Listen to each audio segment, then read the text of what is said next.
Hello, everyone, and welcome to Jump Up Supercast, the only podcast on the internet to be part of Nintendo's secret files hidden away for decades. I'm Will, and joining me this week, Brandon. Please, don't arrest me. Ills. I don't know about you guys, but I unlocked Luigi a long time ago. Saf. I play the role as Grandpa Yoshi. Noah. I was a secret song hidden in the game files of Mario 64. And Muzamil. At least Sonic still hasn't been unlocked in Melee. I was told if you leave your GameCube on for a month and a half, you unlock that special lad. I heard it's true. My friend told me he lives down the street and his uncle works at Nintendo. I believe him. True. Let me tell you something. Did you get fooled by that? I didn't tell you anything, I asked you a question, but did you get fooled by that growing up? Any Smash Brothers lies? Any just general video game myths and legend? I mean, obviously with Pokemon Red and Blue with the fucking Mew under the truck, yes. The Mew Yes. truck, absolutely. Oh my god, yes. Got me good, dog. I tried. I tried for so long to get that to work. Yeah. You Like can weeks. save Aerith.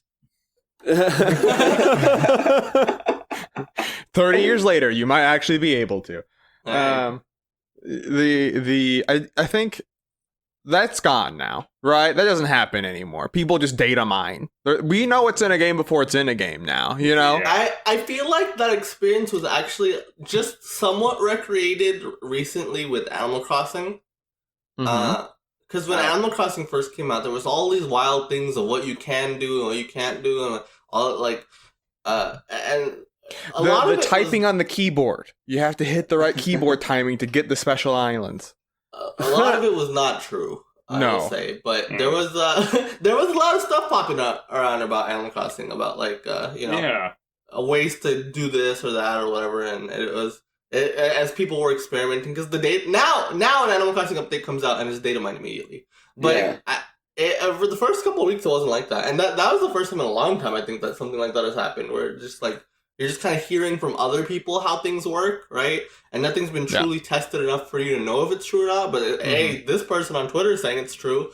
False information being passed around. Because there was that one picture that people were passing around where it was like the colors of the balloons mean like what you'll get when you pop the balloon, and like that's not true. But people were spreading around that image like it was, and like You shared it with me, Brandon. You're fake news. Yeah, well, no, I said it might not be real. I remember. But yeah, that picture was going around, and I remember like you're right. Animal Crossing did that a lot. I think it was just because of how big it was, and so many people were playing. So many people were talking about it on social media in particular. Right? Yeah. And that was like, You some have to people be a were really craving big that name to do that. information. So like everything like that would get so many shares and likes and tweets and retweets and whatever, right? Mhm. And so like it was just a gold mine of like that, hey, this is an easy way to get another 1,000 followers. It's just Just lie on the internet. That's the key. I'm Why surprised do you we think we didn't cover see rumors like on this show? Brewster's really here. He's just hidden in the back of like this door behind like Tom Nook's shop, and you only way to get behind it is to like be here on a Tuesday at 4:02 p.m. and sell exactly $3,000 worth of sea bass or like something crazy like that, you know? Mm-hmm. Because when it's the one thing that is true, right? As like as a kid, right? It's like if you go check your TV at 4:44, a freaky ghost will show up. That happens in Animal Crossing, and suddenly you're like, well, all this other stuff could be true. oh yeah, who knows? I don't That's know. True. But none of it's true. All of it's a lie. Because video games aren't real; they're fake. Well, It's L an is illusion. real. L is real. Yeah, it is real though. That has been That established. was very real. Yeah. But we have a lot of that kind of stuff. A lot of mystique is now gone, or maybe being added, depending on who you ask, because there's a big ol' just Nintendo giga leak going on, as the terminology. We've seen a lot of stuff. We've seen Toad smoking cigarettes. We've seen Grandpa Yoshi's. We've seen Beta Arceuses. Luigi's flipping the bird. Luigi is flipping the bird and is real 2401. Yeah. This is we don't know how this is coming out. Probably through illegal means. Which we can No, I get think to. that is one thing we explicitly know, is that it is absolutely through legal means. Okay, it's 100% through illegal means. Yeah.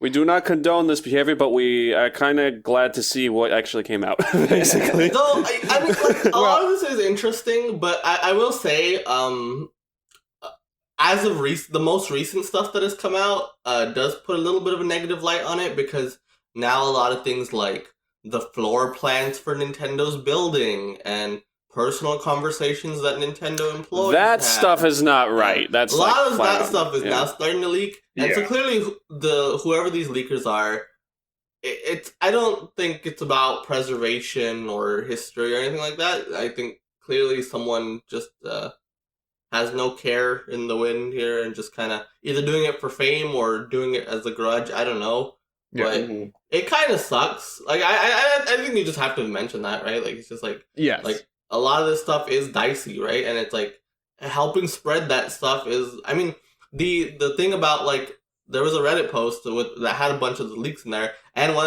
was like and Nintendo's floor plans, and that had like thousands of upvotes, and it's like, oh, maybe people shouldn't Be looking at maybe that. we shouldn't be spreading Nintendo's floor plans, especially when stuff like the Kill Ani fire happened, right? Like so that stuff is very like maybe that shouldn't be out there in the public, but yeah. I think the Stop the problem internet, is Muzzy. the people who leaked it like put it together with like here's like a leak for this game, but also the floor plans together in the same thing. So like people were upvoting for the leak, but also unfortunately they were also upvoting the floor plans at the same time. Mhm. Yeah, and I think that's the thing that's like video games are such an interesting, relatively new medium, right? And so, if you look at the timeline, right, of like when like movies were invented to where they, and then do like 40 years basically is how long video games have been around in the mainstream, right? Mhm. You apply that same thing to movies. Like for the first 25 years of film, we've lost 90% of movies that existed, right? Like preservation didn't exist in that concept back then. And so you get that argument of, oh, look at the preservationist aspect of it. But like stuff that's on the cutting room floor, like you said, is interesting, but it's the conversation of preservation is a different thing, I think, when it's things that weren't intended to be in the game, right? I think that's a different conversation. But I think it's weird to sort of, I think it offers interesting insight, of like, oh, like, how did in Gen 4, how did designing a Pokemon go? And it's like, clearly it went different ways for different Pokemon, right? Sometimes you get a Turtwig that looks like a Turtwig, and sometimes you get an Arceus that's like a blob, right? Yeah. How much does like this vague concept of preservation like really matter compared to like privacy? No, I mean, I 100% agree on that, right? Like, and there's also a weird morality argument too, in not just privacy, but also like source code is something that people they get hired because they are very good at their jobs, Yeah. right? I imagine, right? And they work hard on that source code, and then for all their work to just be shown in public, oh, this is how I do things, and this is yeah. that's also kind of putting like their professional work at stake, because like things that maybe they only stuff that was exclusive to them, they knew how to do, their expertise, that's just kind of out in the open too, right? Yeah, Mhm. especially because it's getting more and more recent, right? Like SNES stuff, it's like, that stuff's outdated enough that probably a lot of it's become more common knowledge, right? Like, or it doesn't have as much applicability. But like as you get closer and closer to current time, that becomes more and more of an issue, right? Yeah. And so, yeah, I think it's interesting to have the conversation of, because like you said, preservationists are real people. There are people that genuinely do preservation work, right? That have collections essentially, right? And their whole thing is in the same way that like they're a preservationist for movies, right? But they generally also don't do things digitally, right? They typically do things physically, like, because that's just how most of this old stuff is maintained. And just straight up, because the legality, any like official preservation thing will not include any of this, right? They just legally cannot, right? Yeah. So it's really only for like the internet to see, right? Which in of itself is a form of preservation, right? That's why we have ROMs and stuff, right? Yeah. But like, it's I don't know, it's weird. There's a weird like morally ambiguous aspect to this whole thing that Yeah. There's a funny level of look at Luigi giving the bird, but then it's like, what if no one wanted you to see Luigi giving the bird, right? Like maybe that's weird. Maybe that is an invasion of privacy, and that's what I think it was. I want to bring it up kind of mostly because of that. But yeah, I mean, it's weird to say hopefully the people that like are doing it get found. I don't know if that's the right thing to say, but I hope this doesn't become a common practice. Honestly, right? Like because. Like the Sony Pictures leak happened a couple of years back, right? And we learned a bunch of stuff about like Sony behind the scenes, and it got shared, but a lot of that was also like personal information, right? And the internet sort of had this fun uproar of, oh, we're mad at Sony Pictures, so we're gonna share stuff around because Spider-Man was bad, right?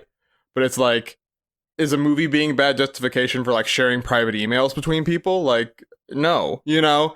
And I could very easily see this being weaponized in a way that's not like in the pursuit of justice or whatever, you know, like spiel you like to hear, but just because, hey, we don't like this company, so we're just going to try to target them and hack them to try to make them look bad, right? And expose people's Sony privacy. one was North Korea hacking them, right? Yeah, it was actually, it was because of the interview, which was even wilder. Yeah. But yeah. So anyways, there's that. In more light news, in more fun news, interesting. So Halo. Right? Halo Infinite. We talked about it some last week, how it showed off, you know, our feelings one way or the other. The one thing we didn't see, we mentioned, where was multiplayer, right? It would have been nice to have seen multiplayer. Well, we won't have to worry as much about whether or not you're going to be into the multiplayer because the barrier of entry to try it is now free. Yep. Halo Absolutely Infinite. crazy. Yeah, so they confirmed, Microsoft confirmed, the Halo Infinite multiplayer will be free to play for one and will support 120 FPS on Series X. If you have a display that can do that, good on you, right? Yeah. But I think this is really wild, and I have a lot of different thoughts, but sort of on that surface level of just, this is Microsoft's biggest holiday game on their biggest IP, and we can get to other aspects that they might also be changing about the way that they even sell online, right? But what are your first takes on it? So this is, I think, gigantic news. I feel bad that it was kind of just thrown on a Friday afternoon. I think it was because it was already kind of leaked. It leaked. Yeah, the last couple of days, especially this morning, it was very concrete, and so Microsoft just tweeted it out officially. Yeah, it feels bad. But I think this is huge news because, like, Halo is a huge franchise, right? And we've seen, I think over the course of the last generation, right, we have seen what are the biggest games in the world. They're free to play, right? But a lot of traditional big games have not adapted to that just yet, right? Like, despite the success of Fortnite and League of Legends, you know, Call of Duty, you know, sports games, what have you, they are all still not comfortable getting rid of that $60, you know, entry fee, I guess you can call it, right? But Microsoft's taking a big step here, and it's especially interesting because like Halo is supposed to be a driver for Game Pass subscriptions. And now it still is, but only the campaign. So the campaign also now has extra pressure on it, by the way. Because it's like, the campaign better be good because people are going to be subbing into Game Pass for that. And when you buy that $60, because it'll still be available as a $60 product, right? Yeah. The campaign, right? It better be worth it because, I mean, the multiplayer is free to play, right? Yeah, that was my first thought. I mean, the campaign now has a lot more pressure on it. Yeah, like it has to be like to the quality of other $60 single player only games, right? Which your closest analog, to be honest, is Sony games, right? Like now the bar is like at your God of War, your Last of Us 2, you know? Sure. Like, yeah, and like how are they going to monetize it? Like if somebody only plays, you know, the multiplayer. The multiplayer, and see, but that's the interesting part. So they is it just to push Game Pass? Single player wise, I mean, no, but the multiplayer going free to play would not push any sort of Game Pass sub or anything, though, right? Yeah. That means that the game has to purely be monetized through microtransactions. Yeah, and I know our initial reaction is to be like, microtransactions, but we can be real. $60 games, AAA games have microtransactions. Everything has AAA. Everything AAA that isn't from Nintendo or Sony first party has microtransactions, right? And so in that world, to me, I would rather the game be free to play and have microtransactions than be $60 and then also have microtransactions on top of that, right? Right, and the campaign won't have like microtransactions. No. Like you're going to be paying $60 if you do buy it. You're going to be paying $60 for just a single player campaign, maybe co-op too, but just that story, which is fine. I think if it's a free to play game and the microtransactions boil down to Cosmetics, just cosmetics, then yeah, go ahead. Yeah. I mean, fucking, who cares, really?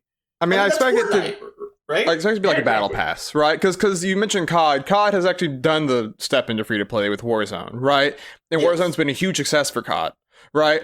And they essentially just wholesale took, here's Fortnite's battle pass. We're just doing that, right? Which is cosmetics, right? No gameplay effects, but just mainly a battle pass's biggest thing is just it gives a clear progression that keeps you on the hook, right? Mhm. And with them already saying in interviews, Halo Infinite, they plan on being the only Halo game on the platform, right? They want it to be running for years. I mean, I think that's how you do it, right? This is Um, and what this means big things for Halo too, right? Because I think a lot of people ask, well, where does Halo go from here? Where does Halo go from here? And Halo always had this problem. I don't know if it's a problem, but like you have to both ace the multiplayer and the single player, right? Mm-hmm. I think that's actually more true than ever, but them being separate products also makes them, they can diverge. One does not have to be shackled by the other, right? Like, for example, this multiplayer, because it's not, like, it doesn't have the same constraints that the single player has, it can run at 120 frames per second, right? mhm. Right. Which just makes the multiplayer far more playable, right? I mean, like, gameplay-wise, they makes for a better product, right? They do not have to be constrained by, I'm sure the single player is going to be pushing things that make it, like, 120 FPS, that's not happening, right? For the campaign. But they can do that for the multiplayer, and I think that's interesting. But, like, it being free-to-play means that every single Xbox One owner, right? Every single Xbox Series X or Series S or whatever owner, and every single person with the PC, including on Steam, right, is going to have access to this game. That is a huge, huge potential user base. That is the way Halo grows, Because Halo's been on a downward decline. Hey, now you have access to literally hundreds of millions of players now, potentially, It's a really massive. good. I think it's a really good decision, and I think it also like speaks to what Microsoft is just trying to do with not just Halo, but just with their brand in general, right? Just get people in the door. It seems like that's been their thing with Game Pass. I think this is just another step in that. It just makes it so that people have no reason now. There's just no reason not to. Unless you just straight up hate Halo and straight up hate first-person shooters, sure, maybe it's not for everybody. But you haven't, if you're interested at all, you have no reason not to give it a try. And if it's good, I mean, everybody's going to be playing it because why the fuck not? It's free. So that's going to be huge, I think. Yeah, because I think it'll be interesting to look at because like Moose mentions with it being on Steam and everything else, right? Like, right, there's been a lot of wondering of, well, how are they going to make up lost revenue from people that are just paying on Game Pass that would be buying $60 games, right? Mm-hmm. And I think that a big part of that is quietly Steam, right? Right now, if you go onto the Steam front page and you look at the top 10 sellers, 4 of the top 10 are Microsoft published games, right? Including games like Grounded that we sort of scoffed at when it first got showed off, right? Like, turns out, 1, people really like the early access, it turns out, and 2, it's been a huge success because those type of survival games do super well on PC, right? Over 1 million downloads, I think, where people were playing it this week already since it came out. Yeah, and so that, I think, is interesting to see sort of how they go about it and part of that lowering the barrier of entry may also have to do with what is now a generally heavily rumored thing, part is that sort of come a lot part and parcel with this news about Halo free to play, which is potentially we could be looking at Microsoft just dropping the cost of Xbox Live Gold. which is if you don't remember, they were the first ones to do paid online on a console, right? Yeah. Back in 2005, 6. And now they might be the first ones to drop it, right? Obviously, caveat, this could end up not happening, right? But there's enough people that have been speculating it that I feel like it's worth talking about. I do want to mention that, like, the where the rumor of Halo multiplayer going free to play, which has now been officially confirmed by Microsoft, right? Yeah. That is the same place where this rumor that Xbox Live Gold is dropping the paywall. Yeah. So, like, those, I mean, if these people got half of that correct already, I think that, you know, it's worth talking about it as a thing, Yeah. right? And I think that'll be super weird, right? So I'm curious how much of an impact you think this will have on the wider market, the idea of not having to pay. I think this is the one thing Microsoft has in their back pocket of, like, that can truly make a difference besides price, you know? I think that, Sure. I do think that, like, after them themselves setting the precedent too, right? Of, like, you have to pay to play online, right? Mhm. That's just the thing you have to do. Now suddenly it's like, oh, okay, the PlayStation, Xbox are completely similar boxes, right? But one of them you don't have to pay $60 a year. I think that's a big thing, you know? And people point, oh, well, it didn't matter on PS3, but back in that era, the PS3 and 360's online features were not equal at all. And so there was this sense of, like, oh, it's worth paying for online on the 360, right? Yeah. That is no longer the case. I mean, obviously, Microsoft has always been on top of the game in terms of communication features and stuff like that, right? Yeah. So they have 2 online suites that are pretty much exactly the same, right? But one of them does not have a paywall on it. I think that is something that people will consider when they decide what box to get, right? Do you think Microsoft is the only company that can do that? That can drop the cost? I mean, no, I think Sony could, but, like, unlike Sony, though, see, and this is the smart thing about Microsoft, right? Is, like, because Sony, we have seen from their financials, they make an amount of money you cannot imagine off of PS Plus subscriptions, right? Like, the PlayStation Network is worth more than the entirety of Nintendo, okay? So, like, they make a lot of money off of the online paywall, right? Obviously, Microsoft does too, but now they have Game Pass, and Game Pass is their main subscription. That's the one they want you to subscribe to. That's also more expensive than Gold, right? It's also more value, but it's more expensive. They are supplementing that revenue, and I imagine Microsoft pays people who are much smarter than me to crunch the numbers and say, okay, yes, we will. It is a big risk dropping Xbox Live Gold, but we can more than make up for it with if we can convert these people to Game Pass. Yeah, right? I think that people will look at it and be like, well, this money I could be spending online, now I can spend this money on getting hundreds of free games a month. I mean, that's a good deal. And also, I think, I mean, it kind of splits their marketing a little bit if they have Game Pass and Gold. So it might be like, oh, here's this one product that we have that has everything that you need, instead of, 2 products that are named differently that sound weird, and Yeah, right.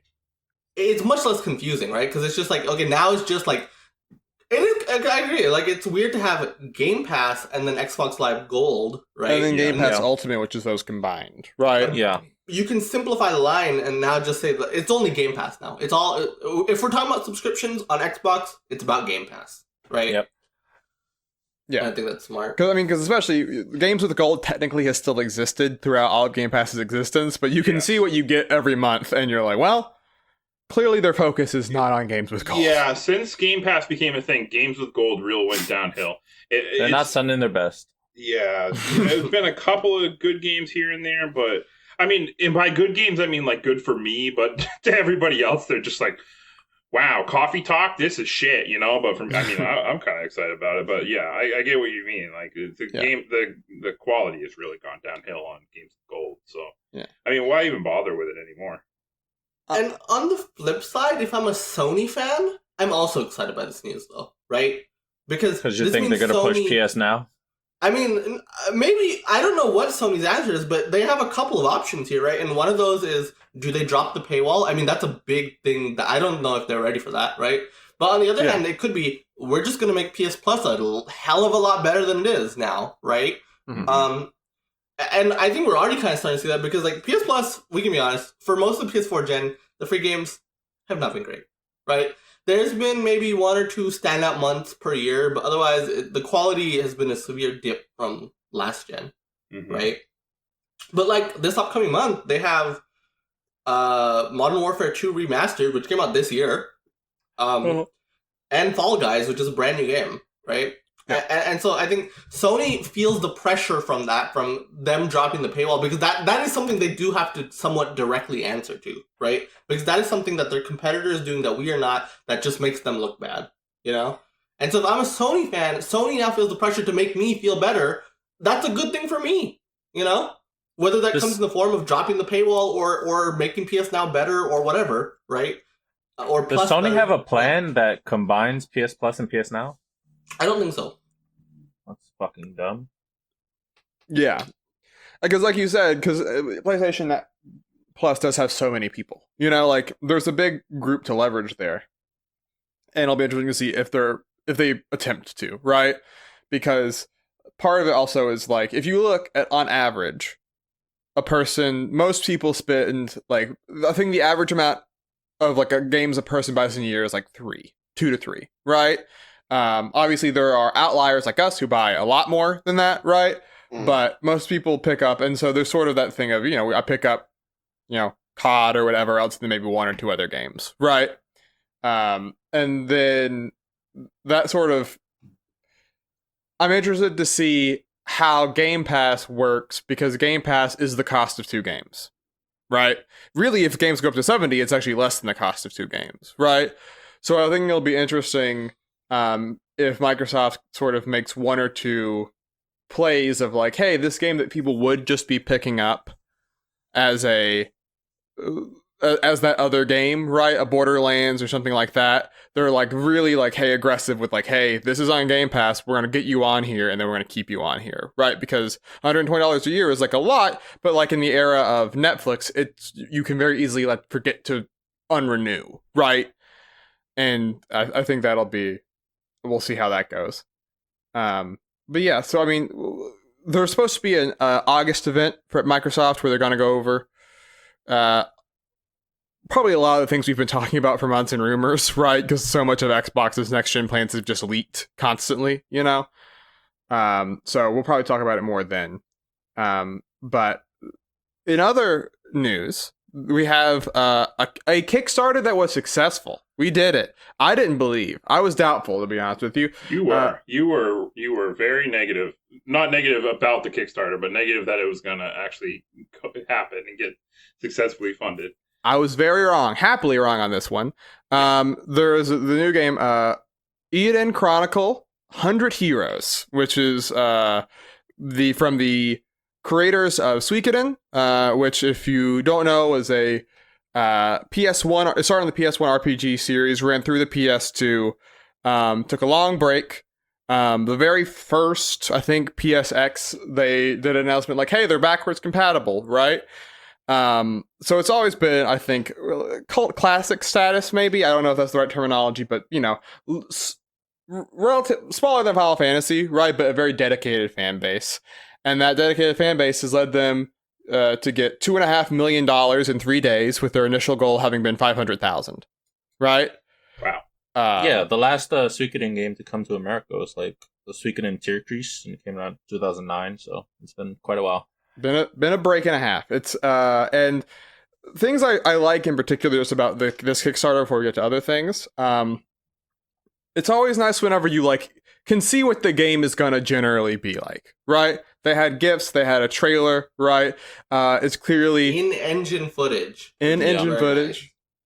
Nice. They clearly are taking inspiration from Octopath. And they said as much. They said exactly that, you know?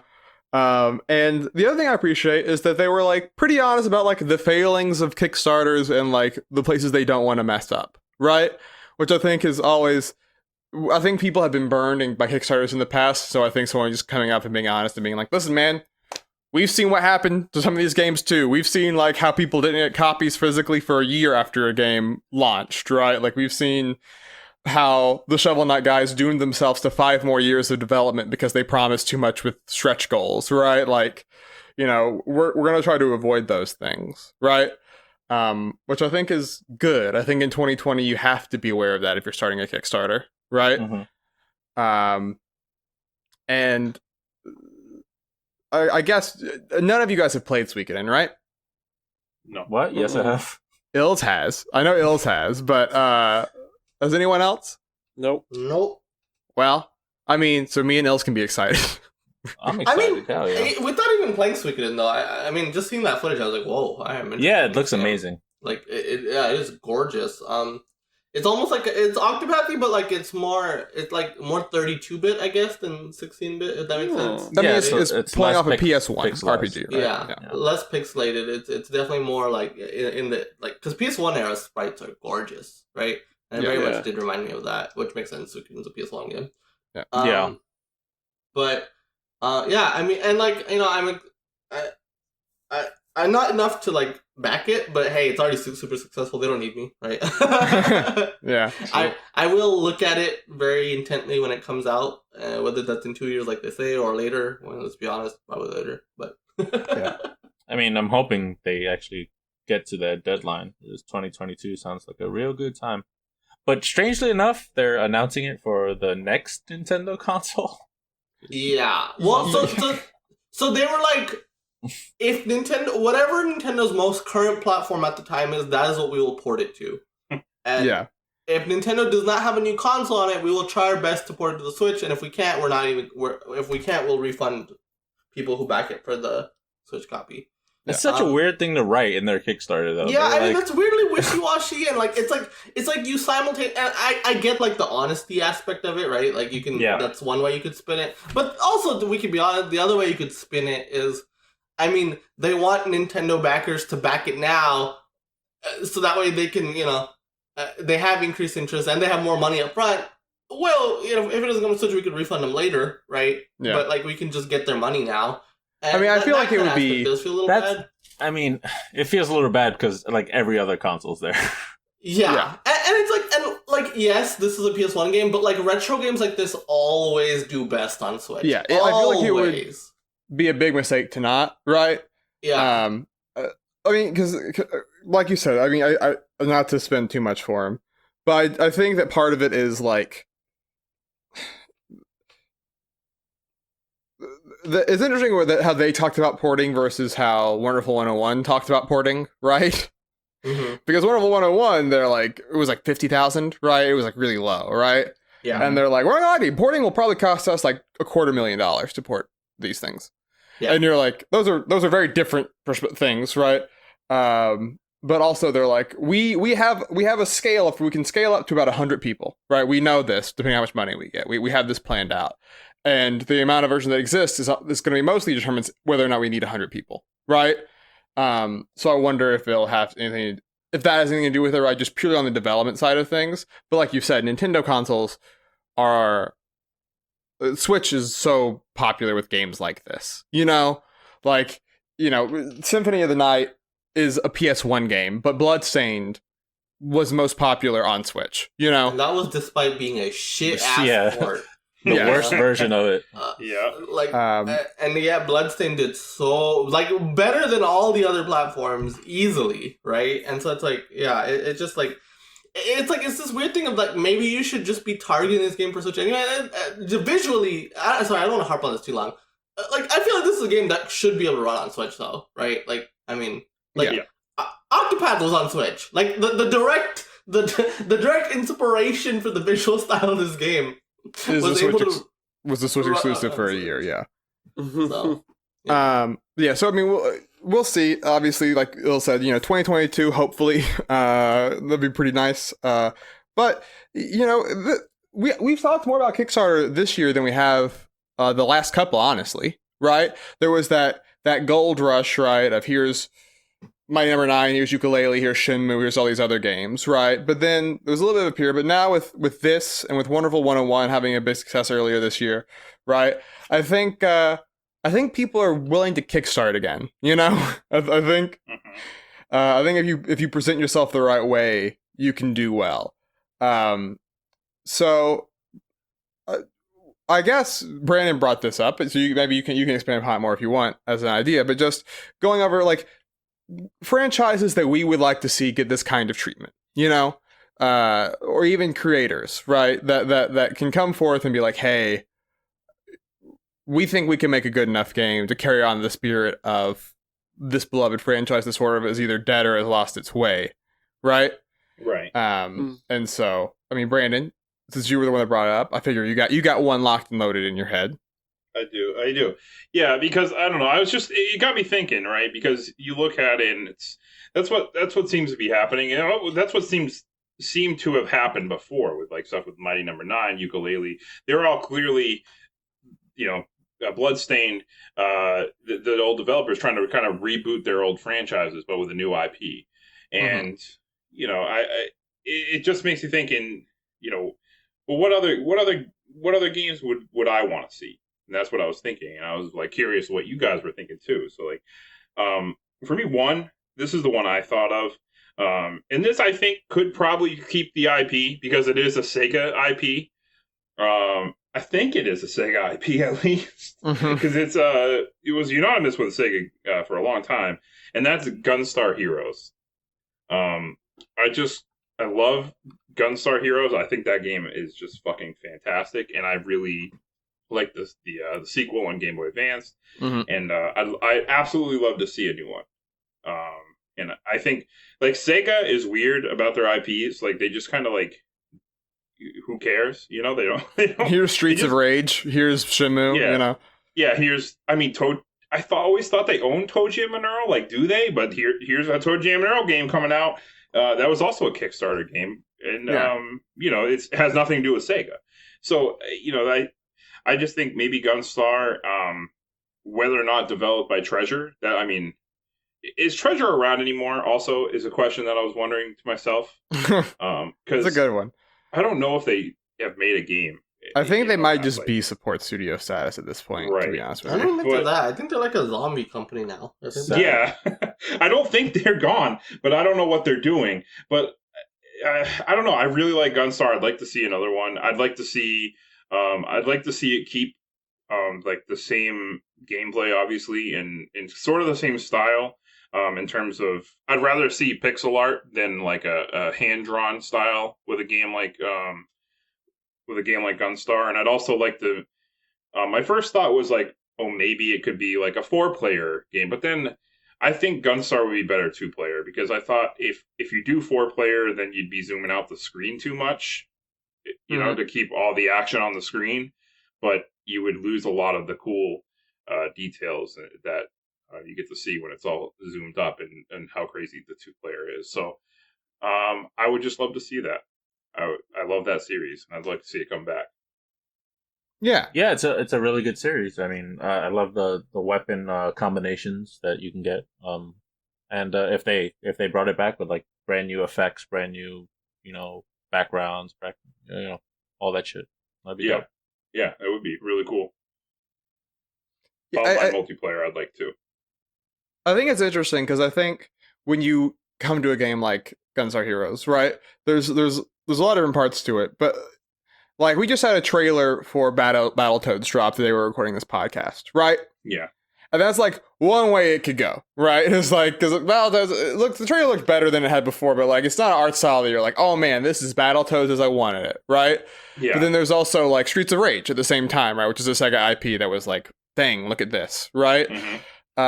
And I think a game like that does have that like really dedicated fan base that like does still swear by it, partially because there's not a lot of games that are still like it that are coming out, like a 2D action shooter. Like there's a new Alien Hominid, I guess, but like I don't know besides that, right? Yeah.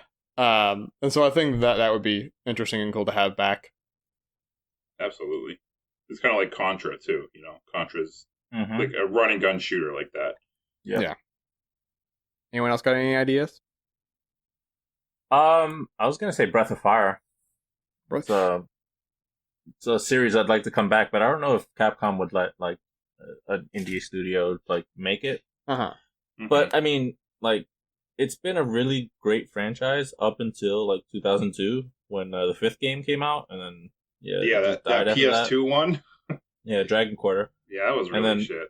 And then they made a cell phone, a mobile game, and that didn't do well. There it is. 2016. So Yeah. Yeah. Well, It'd be so nice if if they they can't brought get that the back. Breath of Fire IP, what are the things that you would want to see in a Kickstarter that would indicate, oh, this is like carrying on that style of game, that style of RPG? For the most part, I mean, Breath of Fire is not that unique. I think the most unique thing it does is like transformations, like with some characters. Mhm. But for the most part, it's pretty standard, straightforward JRPG.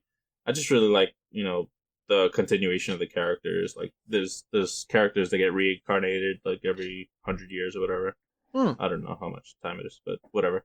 And I just remember loving Breath of Fire 4 so much that those Dragon Quarter was a bit of a letdown. Mhm. And Capcom's just dropped the ball. They haven't really gone back to this franchise. Yeah. In a real way, in like 20 years almost. And that's kind of surprising too, because it's like a franchise that they just sleep on. But like Capcom has so many, and it seems like when they do like these crossover games, like they just like pull from their ass, like any like old franchise. But like Breath of Fire, I don't think was ever represented in any of those crossover games. Yeah, like with a character, which is crazy to me. Because 5 characters is a lot. I mean, 5 games is a lot. Yeah. So it's well that they just let it fall to the wayside at that point, right? Mm-hmm. But yeah, I think that'd be it.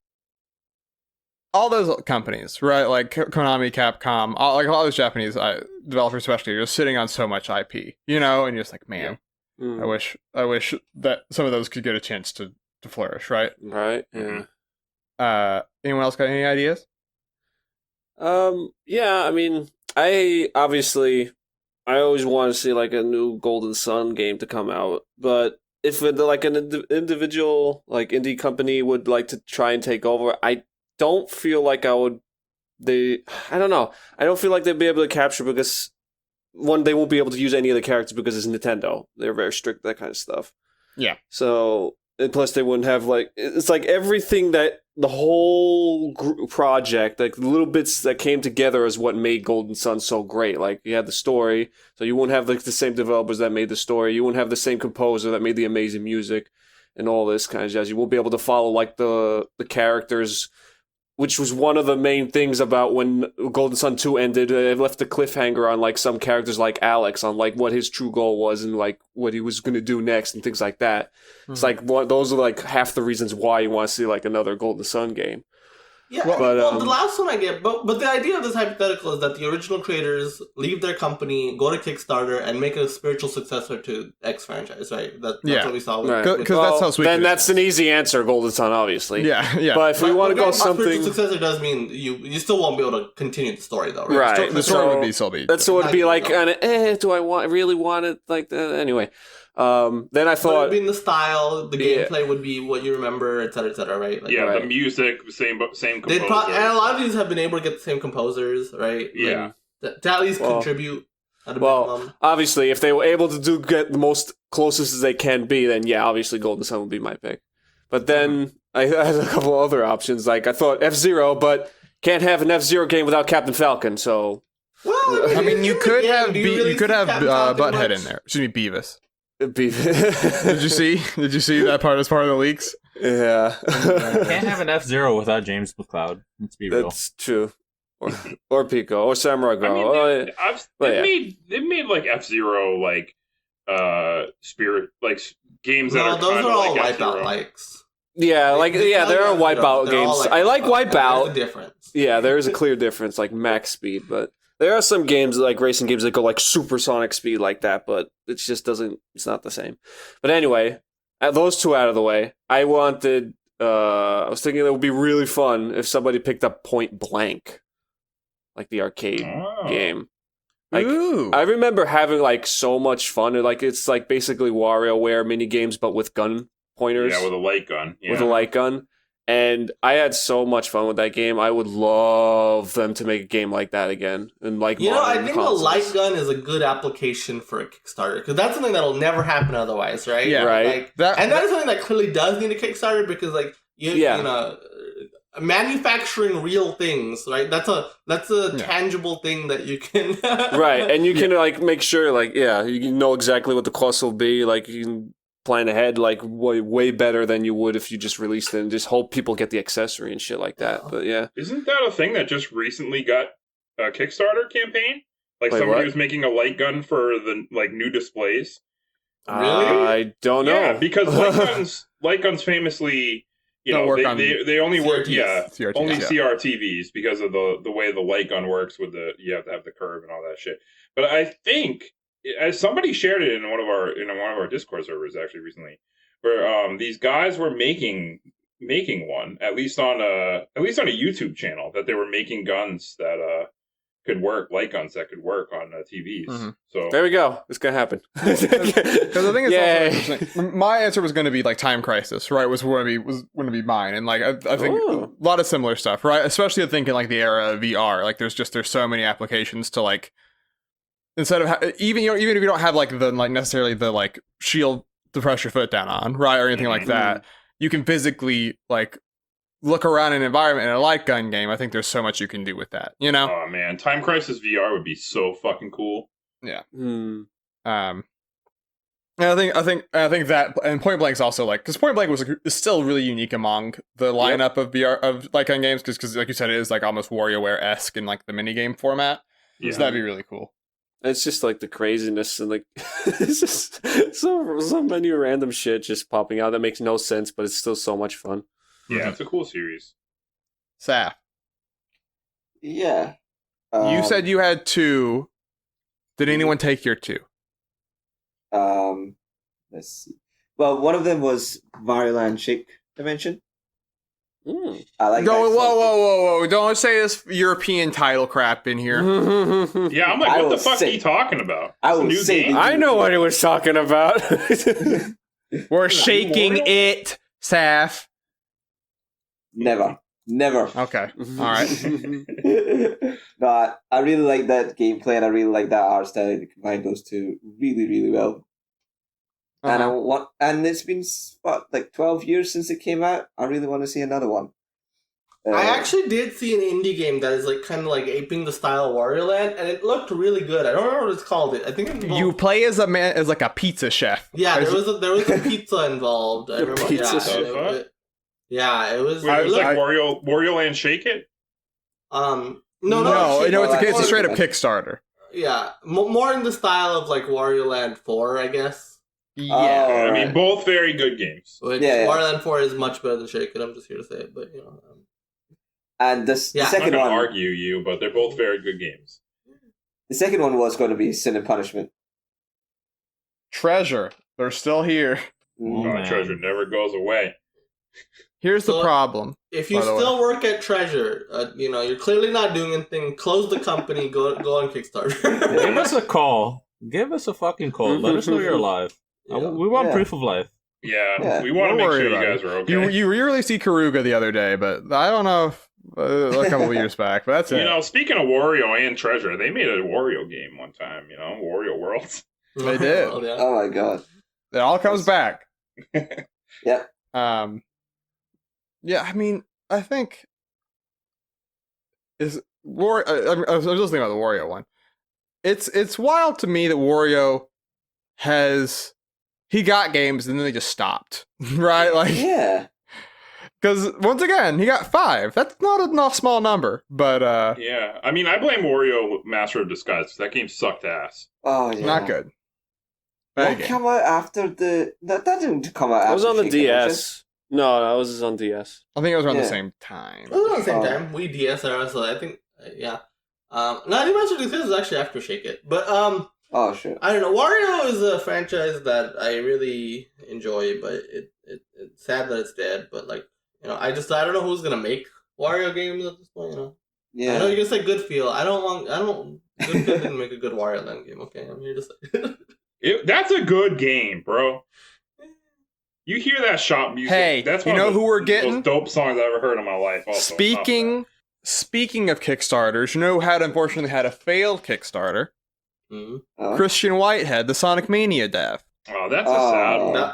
That's a sad one because that game looked fucking cool. It did. Everyone just followed. They didn't follow the guy. They just followed the name. Why won't Sega let this guy just continue making Sonic games? Why? I hate Sega so But now much. Nintendo will let him make Wario Land. There, we solved it. There you Boom. go. Himself. All right. I mean, these Kickstarters are interesting. Like these, the original creators. Though it's always like not really like all. It's like a couple, and games are big production, so it's weird to just attribute to one thing. We saw that really big with Inafune, right? With Mighty Number 9. Like, turns out, he actually wasn't responsible for a lot of the success of Mega Man. But that's another whole. Yeah. But I think the most interesting things to come out of Kickstarter are things of like, just guy in his basement wants to make his dream game.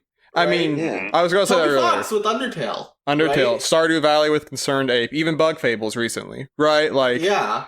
And even I think those are so much more interesting. I don't want to like knock down games like Ayukin Chronicles or whatever. Those are cool, right? But like, fuck you, dude. It does feel like they kind of stuck the space out of like some of those smaller, cooler projects because a lot of them have given. Because those are the kind of games that have had the biggest failures, right? And then they give Kickstarter such a bad name, right? Yeah. Like Mighty Number 9. Is that in spades. Even Yooka-Laylee didn't turn out to be what people wanted. And so people always point to the failures, right? Of those big, big games.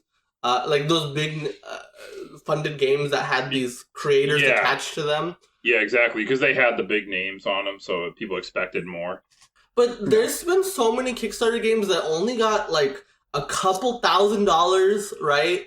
And that's all they were asking for, and they got funded, and then they turned out to be these huge, amazing games. Like Hollow Knight was that too, Hollow Knight, I think, made like $50,000 on Kickstarter or something, right? Yeah. It's like very small, especially compared to these other games. And then Hollow Knight is constantly talked about as one of the best games released this generation, right? Right. Yeah. Was Wargroove a Kickstarter game? Yes.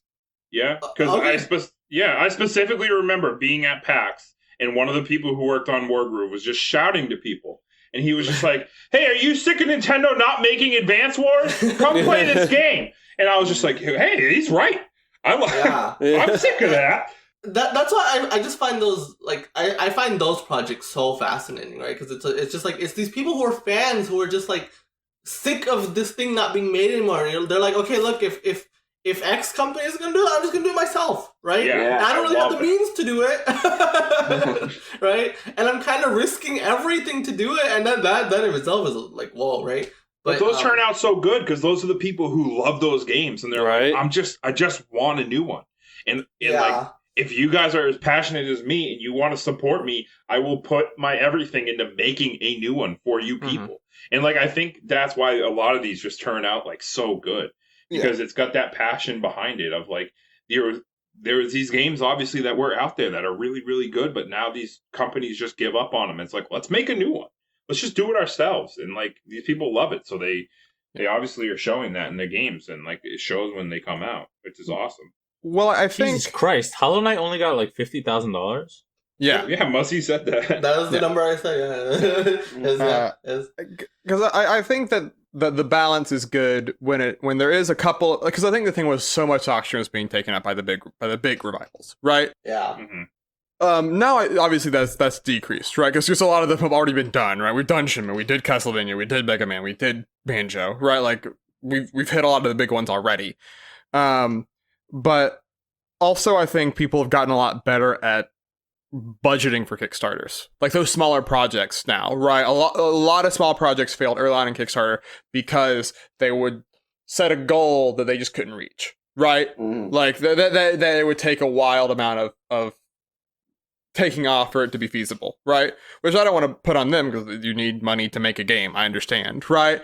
But then also like I think a lot of people secretly took notes from like Hollow Knight. Right, look what Hollow Knight was able to do with 50K. Right, look what a lot of these games were able to do, and then get to release, and then perpetuate themselves, right? A lot of now we're 6 years into Kickstarter, and I was just looking at upcoming releases on Steam, and there was like 2 that I saw that were people that had started on Kickstarter and then used the money from that first game to make a new game, right? And are now just making a career. And I think that that's the thing that Kickstarter is exciting for, right? Is that it genuinely does, it's the kickstart for these people, right? Right. Which doesn't always require $500,000. Sometimes it just requires $50K, you know? Which for 2 people is a huge difference maker, you know? Yeah, absolutely. I feel like the flip side where like a company gets way more money than they wanted and have to do all the stretch goals is always dangerous. Yes, I mean, I think whatchamacallit, Shovel Knight. well, Shovel Knight is the huge example, right? But even like Uden Chronicles right now is like struggling with that because they said we don't want to stretch goal it up, but then suddenly they woke then up. How do you continue to get? How do you get people to keep funding you? Right? How do you? Yeah. Which is the one thing I'm most worried about Eden Chronicles. Though I will say though, like the increased scope has screwed over a lot of games. But in the case of Shovel Knight, I do think like people rag on like how they had to work on Shovel Knight for 5 years, but they made like 4 really good campaigns. No, 3 that are very different from each other, right? Almost to the point where you could call them new games. I mean, I will. Well, no, I don't mean in like that it didn't work out. I just mean like literally yacht clubs. Like we had, I get planned that. I wanted to disassociate poor yacht club from. We were talking about like other like failures, right? Yeah.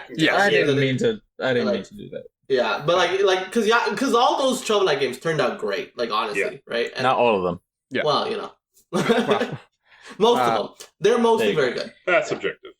Shovel Knight's also funny. Sorry, one quick note about Shovel Knight. I was like, because that only made $300,000 also, and like they had to make so much for $300,000. They blew all that in the first game, in just like the Shovel of Hope or whatever. Right. Like to be fair, the sales of that game probably made all. Oh yeah, more than made up for it. Yeah. But but if the game didn't blow up, they were kind of SOL. Like versus like I mean, Eden Chronicles is already at I think like $2.5 million. Yeah, it's a $2.5 million now. Yeah. Yep. That's like crazy. Yeah.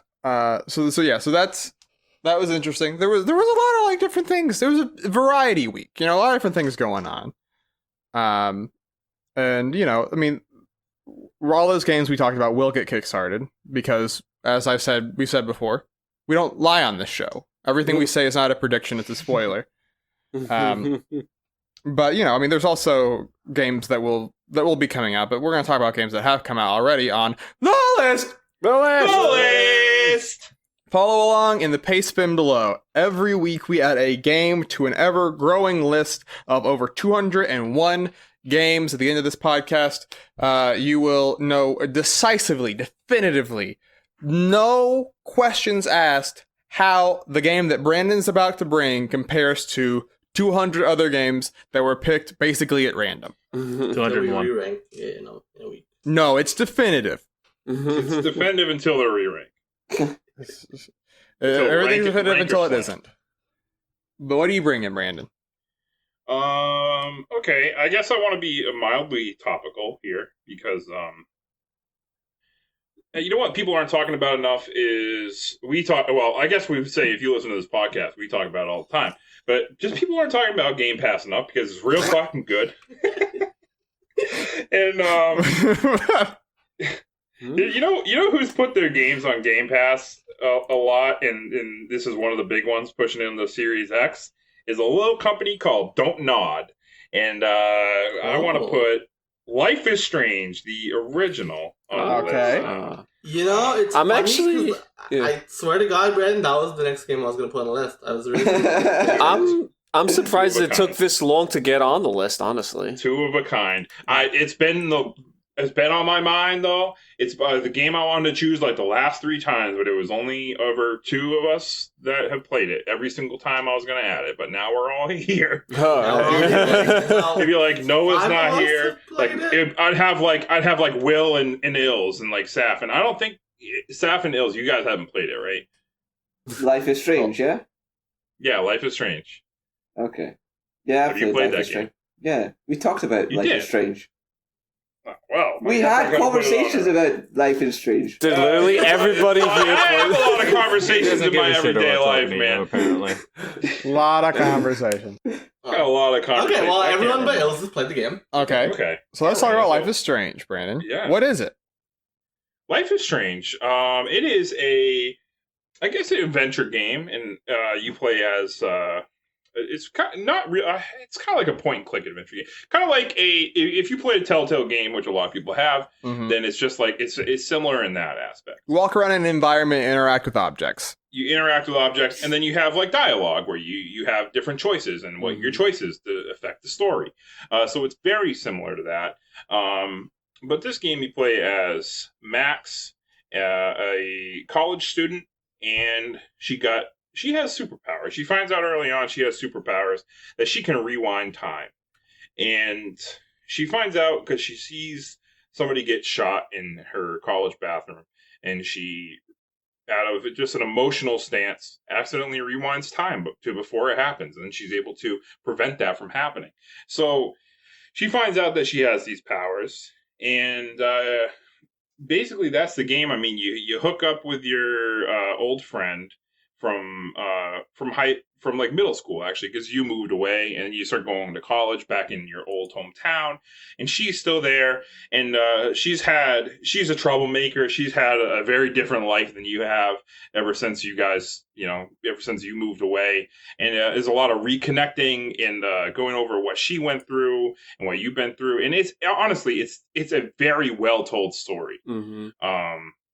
And in the way I think that's obviously the strongest thing is the writing and the characters in this game. Mm-hmm. And it's also very cool the way they use the superpowers to show you alternate timelines and stuff. And you have to make all these choices that do affect certain things in the game. That I really like it. I got really into this world and really into these characters. And I'm a big fan.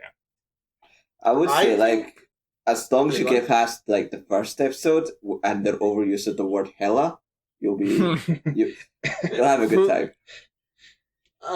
Yeah, I mean the writing is notoriously like little how are you cringy. doing, fellow kids? Right? Yeah.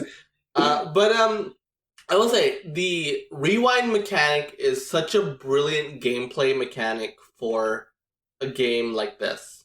You know? For that type of game, yeah. Because I am someone who gets a lot of choice anxiety in these types of games. Like, am I doing the right thing? Am I doing whatever? And having this mechanic where you can pick something and then rewind and then pick something else, see what happens. But they also use it. They subvert that sometimes, right? Where it's like, oh, there's some places where you're in a high stakes situation, you absolutely cannot rewind time. When the safety Right. net is gone, you're like, oh no, and, I'm in and a lot that of really trouble. adds to the stakes of those choices, right? Because Yeah. you're like, I cannot, and they'll clearly tell you, right? But it's like, oh shit, like I cannot change this. I have to get this right. Yeah. And I think that's just, I thought it was such a good mechanic for this genre. One that sometimes gets derided a little for like, the gameplay is not amazing or whatever, right? But I think it's such a good addition for like interactivity, right? That really made this game. It made me like this game a lot more than say a lot of Telltale games. Yeah. Mhm. Yeah. I mean, I think it's up there with Telltale's best. I mean, Telltale was shitting out so many games at one time where they were doing a lot of like hits and misses, right? But this game just came out, and I think Don't Nod so far with Life is Strange 1 and 2, I think they've made two very, very good games, and that are both just as good, if not better, than all of Telltale's games. I don't know. Yeah, if you I would guys say agree that. with or not. I would back you on that, actually. Like, there was a lot of heartfelt moments, and there was a lot of fucking twists in there that was really, really good, that I enjoyed more than any of Telltale games. Like, when Kate gets bullied, right? Because of, like, the shit that she goes through. Like, that's fucking strong. And the way it escalates is fucking... The way it escalates is crazy. And it really changes a lot, and I think that's one of the cool things too, is where like a lot of games like. A lot of Telltale games like Walking Dead, like sometimes they give you this illusion of choice, right? Where like they keep pushing, like, oh, this person will remember that, and like other than like a quick sentence, like an hour later, what you choose doesn't really matter that much in the long run. But a lot of things in Life is Strange, like the Kate thing, really changes a lot. The story is kind of going down the same path regardless, but I think it changes how you as a player feels. Yeah. Well, I think whenever you do a game like this that is multiple episodes and when you're releasing it is paced out, right?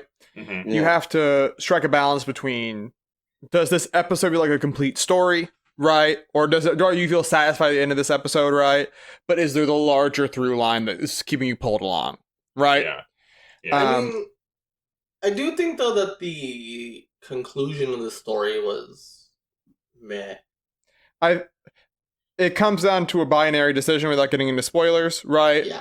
And a lot of this, and like you sort of said, it did not really feel to me like the decisions you had made in the first 4 chapters really determined that, right? It was just witnessing the story as it was, you know? Which is weird because I thought throughout the game they did such a good job of like, making you really do feel like your choices matter. Like there would be instances where I would be surprised where like, oh wow, like yeah, like that really did impact like my playthrough, and that makes my playthrough unique, right? Mm-hmm. But when the ending comes down to a binary choice that like you either pick one or the other, and it's like that's kind of lame, especially it kind of betrays the concept of the game, right? I think I feel like I'm listening to Mass Effect 3 right now. It's a very Mass Effect problem, right? I mean that's the thing, right? And I think they sort of solved that problem with 2 without getting into too much spoilers, because in 2 there's still a binary choice, but there's an outsized factor of another character that also determines the ending, and that sort of is how they had the element of your ultimate decision your final decision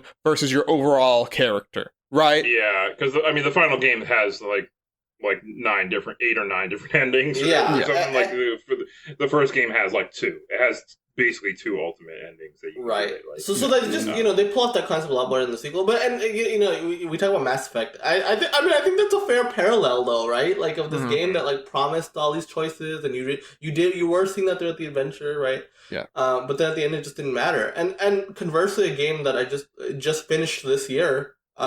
Kentucky Route Zero, right? Just finished its story this year, and that's a game that also just pulls off the ending. I feel just way better than this game, and besides just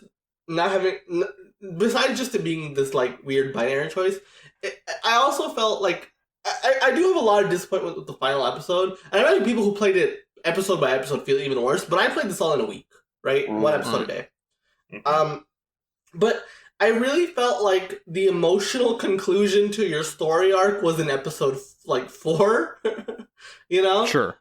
And then episode 5 is just all this like supernatural things that like I guess they had to answer for or whatever, but like it just felt kind of disconnected from the overall narrative, and I get like I do think it's frustrating when people get so hyper focused on what happens at the end in a story. But it matters, right? I think it's a story-driven game, right? Yeah. I mean, I think that you see that with so many media where that is kind of like the make or break moment. I mean, people are very mad at Game of Thrones. Cultural touchstone, right? And then now no one talks about it at all. It just because it just ended on this limp note, right? He's getting thrown in jail, by the way. Who? Oh yeah, until he finishes. He's not he let out. is given permission to imprison him. But yeah, I think that and so you see it so many times where it does matter the way you pay off your story, and so in that aspect, I found Life is Strange pretty disappointing. Yeah, I mean, I guess in terms of the list, I think one thing I look at, is like a game like The Walking Dead. Obviously, we have The Walking Dead season 1 on there, right? And in comparing those 2 games, I think the ending in The Walking Dead season 1 is like almost more impactful. Oh yeah. Yes. It's very good. Yeah. Like it's but like also Life is Strange is like other than that, like Life is Strange, like as a video game, it runs a lot better because it doesn't use a Telltale engine. True. Sure. you know, like animations are better and it's not as choppy and shitty, you know, and I don't know, it's like it's hard because like I love both of these games. Like at the end of the day, you know, I actually really, like I love both of these games. Definitely So felt like my choices had a lot more consequences than Walking Dead, for sure. See, that's interesting because that's I feel like that's a complaint I hear a lot about Telltale games. I don't know about Walking Dead specifically, but like, so that the fact that you did feel like your choices mattered more in Walking Dead is interesting. Well, I think their strong suits partially come from their scenarios, right? Because you have the time manipulation power, and because there is not like the narrative thrust of the zombie apocalypse happening. Yeah, right? that too. You're just like, do I piss off my dad? You know? Yeah, like, but I guess characters more time to like gestate and to like talk, you know, to just sort of like have to like learn side characters, right? Which is why I think Life is Strange excels at that. But like, that would feel weird in The Walking Dead, right? Like, everyone's supposed to be making decisions that are constantly under duress, and so when Kenny acts like an idiot, I don't hate the game as much because Kenny's in a situation where there would be people that act like idiots, right? Right. Yeah. But also, if you make like a wrong mistake, and I mean, I guess it could be said both ways, but you can always go back in Life's Strange, even if like Brandon did it with like just getting the collectibles, but you can also make different decisions that just to see like the outcome would have been if you made a different decision, and then you could just skip back ahead to your save file, like without affecting the outcome at the end. I do like that they give you that, the little chapter selects things that you can go back to. Yeah. Whereas with Walking Dead, not so much. You kind of stick with your decisions and what you've done. Which also is like a good and bad thing. Yeah. There's definitely pros and cons to both decisions. those kind of situations, Yeah. Very fun. Yeah, so like, where do you feel like in terms of the list, right? Because like, I guess we're looking at around The Walking Dead, I guess, since we were talking like, about if I it. look at The Walking Dead, like, do you think it goes above or below? And then I think, like, at that point, like, where do you go from there? Because then you look at the other games around. But, you know? Right. I mean, well, Brandon, you have first call there. Right. But I do have thoughts about where I want to put it. Yeah, I'm looking at certain spots. I mean, I kind of think, man, I don't know, man. Fuck. It's a tough call. It is a tough call. It's always Because here's my thing. If I think it's worse than The Walking Dead, then I think it's. I don't know. Do I think it's better than Ghost Trick? I don't. I think yes. But also, like, if I think it's better than The Walking Dead, do I think it's better than 999? Yes. You know. Wow. I don't know. I was gonna put it below Ghost Trick. Was where my brain was at. I was about to say I'm above Amnesia: The Dark Descent. I am far below, to be honest. I'm gonna put it above SteamWorld Dig. Where's SteamWorld Dig? Jesus, where's SteamWorld Dig? It's right above Walking Dead. Oh. Okay. See, I think I'm in the clear minority here, but like, because I'm looking at all of these games, like, this is not a commentary on Life is Strange, but rather a commentary on just how good these games are in this like region. But like, I wouldn't put it above like Snatcher. You know, like, I mean, we're talking about bad endings. No. Snatcher Jesus is. Christ. Yeah. but like, I mean, I haven't played Hotel Dusk, but like, I don't know, but like, But you will. yeah, but like, I mean, I think both Uncharted and Kid Icarus Uprising are better games than Life is Strange. Of course, you think. I mean, I don't think of Uncharted course I do, but that is to say, but that is like, I do feel like it should be noted the qualities of Kid Icarus Uprising, right? If we're talking about like I think Kid Icarus Uprising has an incredible narrative, right? That's fun. That's that goes so many places, but also is this huge adventure game, right? Kid Icarus just has a lot more going on than Life is Strange does. It's not all good though. Yeah, like Lot of half shit the going game on. is bad. That's Not the main true. problem with I Kid Icarus. am never bad. getting into this conversation. Half the game is bad. I mean, I would even put Beautiful Joe above Life is Strange. Look, I mean, that's a whole. Don't even. I mean, it's a whole thing. I would put Beautiful Joe even higher than. But I don't know. I think I would agree. Say what you're gonna say, I'm okay Will. with below Ghost Trick. I also think Phoenix. I mean, if I'm willing to go higher, I think Phoenix Wright's Journey is a better game than Life is Strange. The first one? No. Yes, the first one easily. No. No, if you're telling me, if Like, you're it's telling me not the third even one, I'm close. like, hell yeah, brother. But the first one, No, like the first one from start to finish is a great experience all the way through. It tells a great standalone story. Like I enjoyed Phoenix Wright a lot, and gameplay wise has more going on in my opinion. Like you can say, God, oh, It's weird because I wish the cornered song was playing right now. It's weird because I definitely enjoy like the story of Phoenix Wright and all that, like the whole experience generally more, but I can't not appreciate the fucking the way the mechanics and the interactivity and fucking Life is Strange, how it works so well with the story and everything. Like it's a pretty damn good game. I don't think Life is Strange told a particularly special story. Like I enjoyed the characters in this game a lot.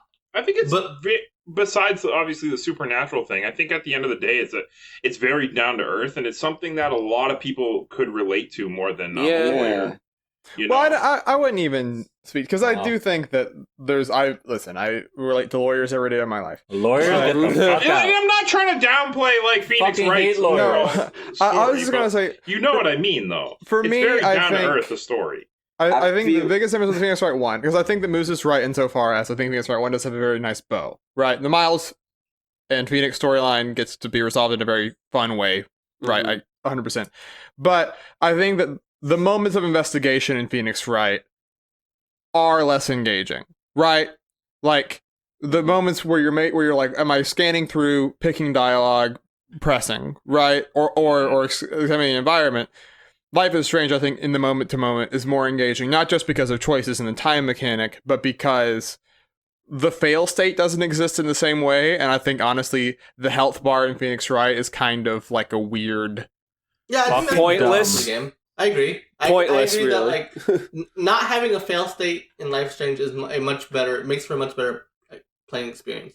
But like, I feel like at the end of the day, like to me, a game like this, what is most impactful to me, and it's the story. Right? It's the narrative. And I enjoyed Phoenix Wright far more than I enjoyed Life is Strange. Just, you know.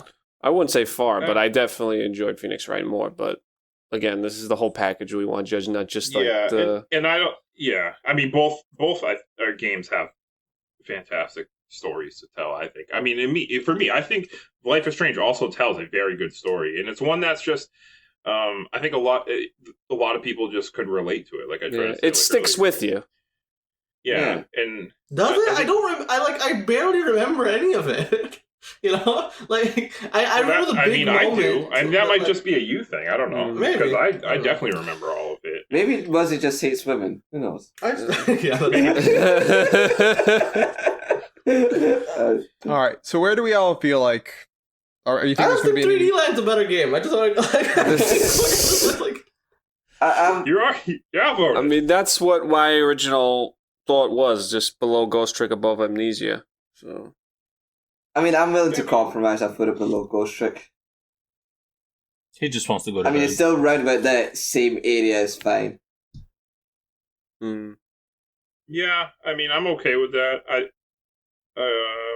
Yeah, I mean, I'm not super fussed about it. I feel like that's a good spot for it, honestly. There's like a lot of good games that clash within different ways around it, so... Yeah.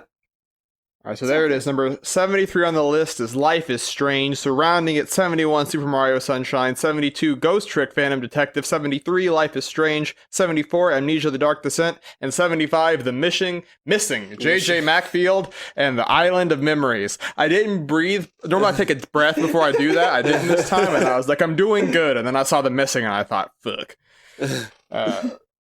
That's a sentence. All right. Well, that is the podcast for this week. That is the list. Well, thank you all for listening. Who wants to do plugs? Who wants a final phrase? I mean, I can do plug if you want me to. I'll take us out. You what? I'll do the final phrase. Again, this motherfucking guy. No, Again, what's the final phrase? Brandon did last week, right? No, I did gave last it up week. last week. No, Will What about did last Ills? week. All right. Will Ills, did it last week. wait. Ills always elects the person to do the final phrase so that he just avoids it. Yeah. What's wrong with that? Ills doesn't want to do it. All right, fine, Muzzy. You know, I have fun. So yeah, like I can do the plugs. I can bring us out. Hey, you guys listening, we appreciate that you listened to this far. You know, it's over an hour podcast. You know, so we really appreciate you listening to us just ramble about video games and stuff. So if you enjoyed listening to us, make sure to check us out on your favorite podcast listening service of your choice. So we are on SoundCloud, iTunes, YouTube, and much more. Where new episodes of this special podcast, the Jump Up Supercast, goes up every Monday. And we also have another show called the Jump Up Supercast Game Club. And those go up every other Thursday.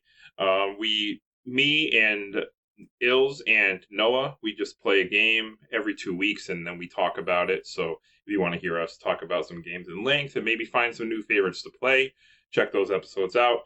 Give us a follow, give us a like or a share, and feel free to let us know what you thought about this episode or whatever we talked about in the comments. We would appreciate that. And we would also appreciate that if you really do like this podcast, we do have a Patreon. And we appreciate all the people who support us right now. You guys are great. And to celebrate that, we give our Patreons for just $1 a month the choice to choose one of our Game Club games every round.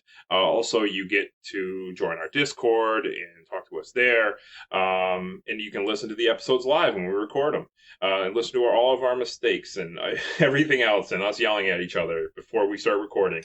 So if you want to do that, you get to do that, and you also support us, so we would really appreciate that. You can also follow us. We're on social media on Twitter, Facebook, and Instagram. That way you can stay up to date when episodes go up.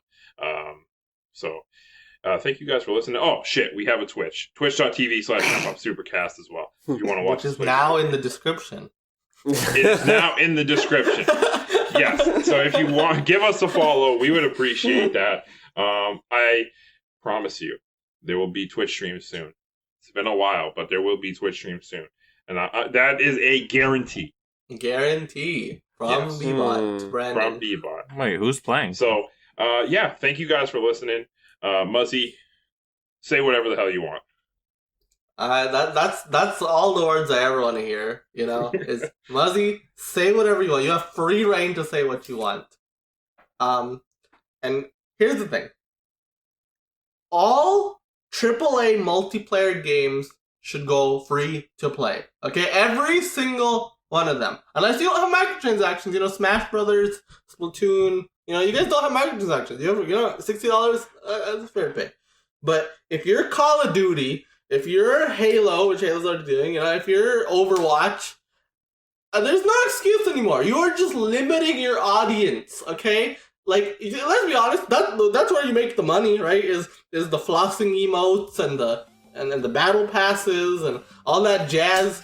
So just do it. It's time. Free to play. That's the way to go, bitches. Can't wait for Master Chief to start flossing. He's gonna floss. God. Oh, God. Oh my.